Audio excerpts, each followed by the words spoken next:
É hora de falar do Vasco da Gama. Aquilo foi tudo, menos futebol. Na boa. Você pode ter campo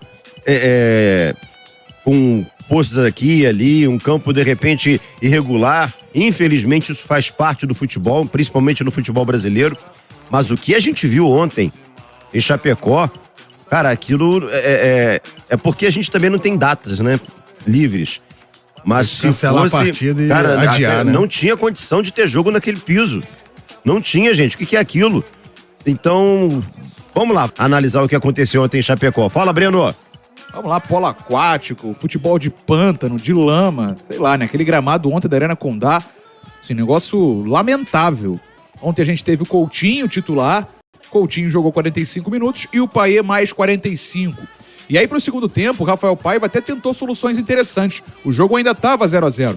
Ele botou 3 zagueiros, liberando os alas, né? Os laterais viraram alas, mas o meio de campo acabou ficando até sobrecarregado com o Payet. Depois ele corrigiu isso, mas assim, já era tarde, porque num contra-ataque até veloz, o gramado pro lado do ataque do Grêmio no segundo tempo estava um pouquinho melhor.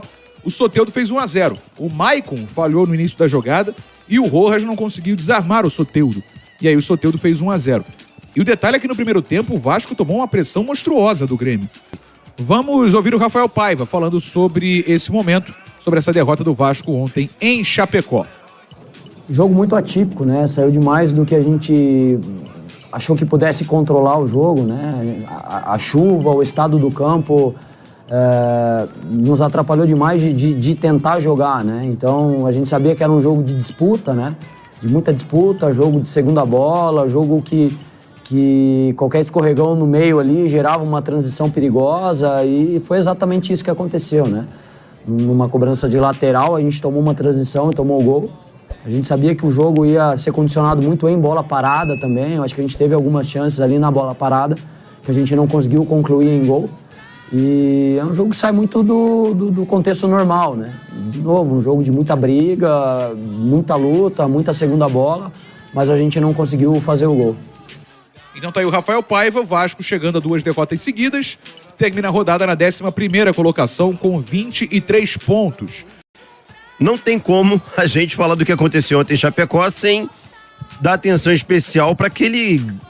Eu posso chamar aquilo de gramado, cara? Então, eu acho que o primeiro pacto que a gente tem que fazer aqui no programa é não avaliar nada de desempenho. Nem do Vasco, nem do Grêmio. Eu falei cara. isso depois do jogo ontem. Eu não vou avaliar, desculpa. Esse jogo pra mim não contou. Ele contou pra pontuação. Uma pena que o Vasco tenha sido zerado, porque naquela circunstância, um pontinho valia ouro contra o Grêmio naquela situação. Infelizmente, mesmo num gramado medonho, o Soteldo resolveu jogar muita bola, né? Conseguiu colocar o Grêmio com a vantagem, com a vitória. É algo realmente pra gente lamentar. O resultado de ontem ficou um pouquinho amargo. Agora, desculpa, né? Só no futebol brasileiro mesmo. Como o calendário é muito apertado, você não tem a menor possibilidade de pensar em adiar um jogo. Porque ao chegar na Arena Condá e perceber o gramado naquelas condições, o correto seria não ter partido. Você adiava, irmão, joga na segunda-feira, na terça, na quarta, adia, deixa mais pra frente. Agora, você compromete muito, cara, o jogo, o gramado daquele jeito. Prejudicou o Grêmio também, porque o Grêmio venceu o jogo, achou uma bola pro Soteldo. E o Grêmio utilizou uma estratégia acertada, né? Porque ele escolheu o campo onde a área para atacar, onde a área estava mais prejudicada, ou seja, quando você pisa ali no segundo tempo, fatalmente aquilo vai estar, né, um pântano. E foi o que aconteceu. Aí no segundo tempo o Vasco atacou daquele lado. Então assim, Azevedo, o que eu posso fazer risco é esse jogo da análise. O Vasco ficou tentando ir na bola aérea, até conseguiu algumas com o Verratti, em algum momento se aproximou do empate, eu acho que esteve até perto de um resultado melhor. Teve uma cabeçada do Verratti que bateu na trave. Ficou pelo detalhe. Inacreditável, né? Cada tombo do jogador na pequena área, o cara levantar coberto de lama. Numa Série A de Campeonato Brasileiro. Então, mais uma vez, eu vou levantar aqui o debate do calendário, que a gente passa o ano inteiro falando, discutindo, é inacreditável, é impossível com um jogo de elite de Campeonato Brasileiro, com tantos bons jogadores, com o investimento que se tem hoje no Brasil, que um jogo de Série A de brasileiro aconteça naquelas condições. O certo seria adiar, o certo seria segurar um pouco mais. Ah, mas o calendário não tem espaço, né? É aí que mora o problema. E aí, mesmo que o Vasco tivesse vencido, a reclamação seria a mesma, porque o risco de lesão muito alto, o risco de um jogador sentir a parte física, tem um desgaste que é muito mais acentuado num gramado como aquele, o cara sai desgastado. O Vasco claramente fez um planejamento dosando a questão do Felipe Coutinho, dosando a questão do Payet para não perder nenhum desses dois jogadores, enfim. Cara, é só lamentar mesmo, né? Infelizmente veio a derrota, um resultado ruim. Mas assim, Azevedo, também não tem nenhum desespero. Para quem venceu 4 seguidas no campeonato, em algum momento as derrotas viriam, isso é muito natural, e aí você começa a equilibrar a tabela, começa a equilibrar um pouco a sua pontuação. O natural é que o Vasco faça um campeonato de troca de pontos com essa equipe. Como assim troca de pontos? Vence um, empata outro, perde um, vai lá, vence 2 seguidas, aí tem 2 tropeços. O negócio é se recuperar rápido. O negócio é não deixar essa sequência ruim virar uma sequência amplamente ruim, com 4, 5 jogos sem vitória. Porque aí você se complica. O Vasco já experimentou o outro lado da moeda. Venceu 4 seguidas, deu um salto, se afastou de zona de rebaixamento, colou no G6. Agora o Vasco está a 2 jogos perdendo.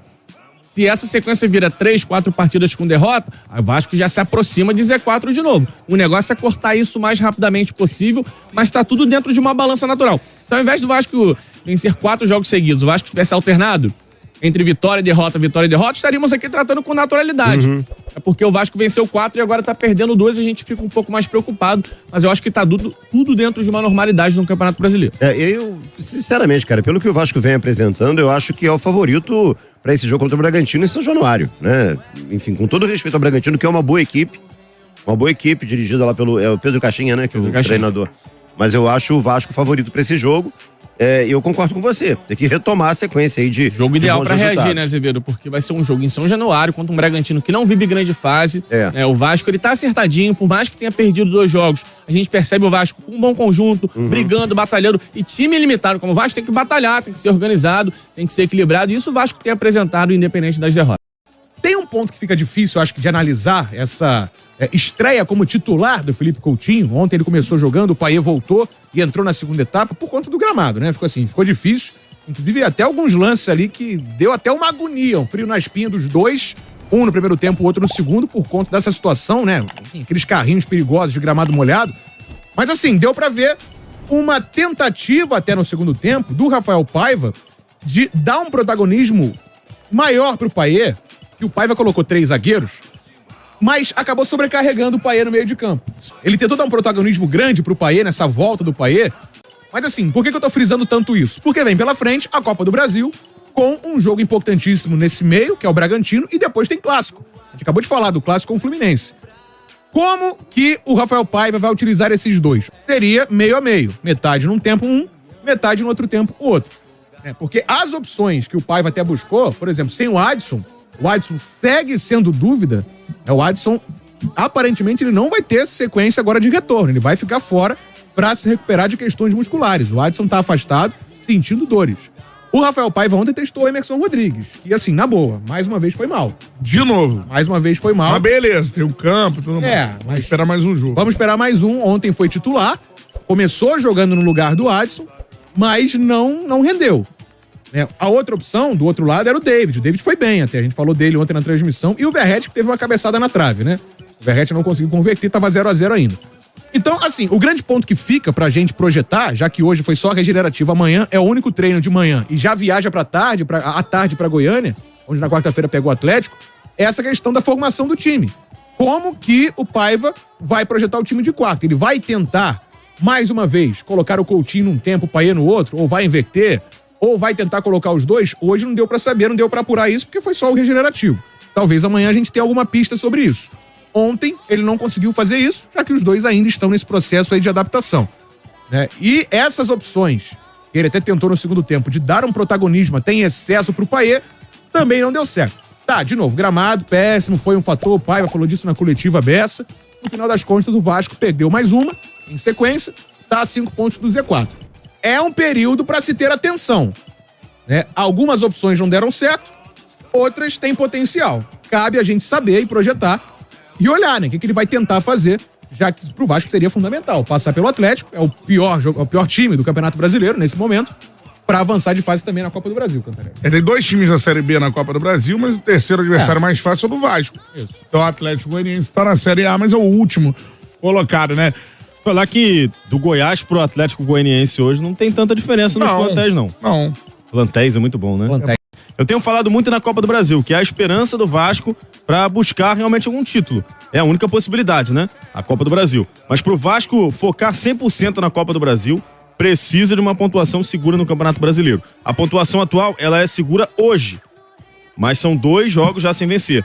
São 2 jogos que, quando você faz uma tabela de pontos esperados, você imagina que vai perder. Jogos perdíveis, né? Vamos colocar. Vamos inventar uma palavra. E olha aqui, ó, se você for pegar os 3 times abaixo do Vasco, Criciúma, Juventude e Internacional. O Inter tem 15 jogos, cara. O Inter tem, exato, 15 jogos. É porque tem 2 jogos das chuvas Vasco e 2 jogos da... 3 jogos das chuvas e 2 jogos da Sul-Americana. Foi eliminado agora da Sul-Americana, pode ser que Consiga equilibrar acerte isso esse calendário em breve. Agora, o Criciúma e Juventude tem 2 jogos a menos, não é isso? Isso, 18 pros E o dois. Vasco tem 1 jogo a menos. O Grêmio né? tem 2 Grêmio jogos a também menos. tem. Ou seja, Fluminense. A tabela é irreal, cara. A comparação é com o Vitória. O Vitória tem 18, com 20 jogos. O Vasco tem 23 com 19. e com o Corinthians. Com o Corinthians, O Corinthians tem um jogo a mais em relação ao Vasco, sim. E o Vasco não entraria na zona com esses jogos a menos, acredito eu. Não sabe quem vai ganhar esses jogos a Mas menos. assim, que ele se enfrentam. se aproxima. Ó, você tem Ele o se Cuiabá. aproxima, que Cuiabá tem alguém vai 18. ganhar o O jogo. Vasco aí. pega o Cuiabá, esse jogo atrasado do Vasco. Cuiabá tem 18. Então, confronto direto. Confronto direto em São Januário. E esse é o jogo que, na tabela de pontos Fluminense, esperados... daqui a 2 rodadas, Então. confronto direto, porque o Fluminense pode ficar 3 pontos no Vasco. O Cuiabá também foi eliminado da Sul-Americana, então esse jogo pode ser marcado a qualquer Sim. momento.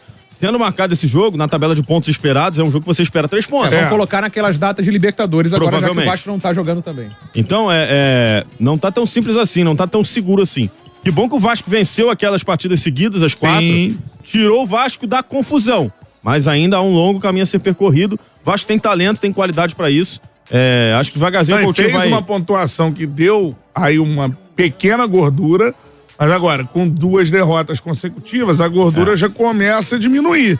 Tem que voltar a vencer. Eu posso cobrar o Paiva? Posso, né? Pode. Claro. Tem mexido mal, tem Você acha? tido uma leitura de jogo ruim em alguns momentos. Eu tenho achado que ele tem tentado coisas boas. Por exemplo, Não. ontem com essa tentativa de 3 zagueiros, Não. só que não deu certo, porque o campo não dava. O gol surge de uma falha justamente do Rojas. Pois é, e do Mas Maicon na origem da coloca- jogada. O Maicon dá um carrinho sem noção, o Léo perde uma E o Rojas dividida. não consegue marcar o Soteldo. Você coloca 3 zagueiros, tem que usar uma formação em que os 3 zagueiros sejam confiáveis. E o Rojas não tá na rotação, né? Não. Você coloca num jogo como esse, num campo pesado, eu não utilizaria. Já desde a vitória, tem uma vitória que ele coloca um garoto de 17 anos, que é até muito bom jogador, contra o Corinthians, numa fogueira danada. Eu acho que o Paiva precisa rever algumas coisas. Obviamente, ele tá fazendo uma grande campanha com o material humano que ele tem, mas ele pode ser cobrado também por algumas decisões que ele vem tomando. Espero que no jogo contra o Bragantino, que é um jogo em casa, o Vasco vença e recupere a confiança. Pra quarta-feira, o Vasco é favorito, é bem favorito até pro jogo fora de casa. Não sei nem se o Atlético Goianiense vai levar a Copa do Brasil tão a sério assim, levando em consideração que eles estão numa situação tão difícil no Campeonato Brasileiro que eles precisam focar no Brasileirão e não tem elenco suficiente pra isso. Então o Vasco é favorito pra passar de fase. Mas repito, pro Vasco buscar esse título da Copa do Brasil, ele tem que estar numa situação segura no Campeonato Brasileiro. E pra isso precisa vencer, por exemplo, o Bragantino. Não enxergo o Coutinho e o Paiva jogando juntos pra quarta-feira ainda, tá? É óbvio que quem vai decidir isso é o Paiva. Achei até prematura a escalação do Coutinho como titular. E naquele gramado eu achei perigosíssimo. Falei isso aqui na Sim. sexta-feira. O Watson fez muita falta, né? O Watson faz falta, o Emerson Rodrigues ainda não tá preparado pra ser esse cara. O Piton muito mal defensivamente de novo. Achei também. O Vasco precisa de alguns ajustes. Tanto que ele botou o Leandrinho deu um gás no time. Pra ser competitivo como era antes. Gostei do GB, tá? Também, Entrou cara. bem no jogo.